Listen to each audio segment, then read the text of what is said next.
जेव्हा मी काही दोन भाषण घेतले ते तुमच्यासोबत सांगणार आहे ते तुम्ही शांतपणे ऐकाल अशी आशा करते. राजमाता जिजाऊ यांचा जन्म 12 जानेवारी 1598 रोजी झाला. त्यांच्या वडिलांचे नाव लखुजीराव जाधव असे होते. त्यांच्या आईचे नाव गिरिजाबाई असे होते. त्यांना लहानपणापासून अन्यायाविरुद्ध चीड होती. त्यांनी लहान खेळण्याच्या वयातच तलवार ढाल उचलले.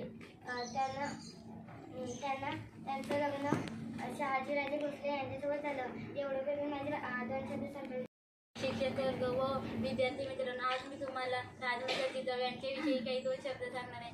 ते तुम्ही शांततेने ऐकाल अशी मी नम्र विनंती करते. 12 जानेवारी इसवी सन 1598 ते 17 जून 1674 हा महाराष्ट्र साम्राज्याचे संस्थापक छत्रपती शिवाजी महाराजांच्या आई होत्या. त्यांना राजमाता, राष्ट्रमाता जिजाबाई किंवा जिजाऊ म्हणून संबोधले जाते. शिंदखेडचे लखुजी जाधव हे जिजाबाईंचे वडील व आईचे नाव म्हाळसाबाई होते. जाधव हे देवगिरीच्या यादव हे घराण्याचे वंशज होते. डिसेंबर 1605 मध्ये जिजाबाईंचा शहाजीराजांशी दौलताबाद येथे विवाह झाला. एवढे बोलून माझे भाषण संपले.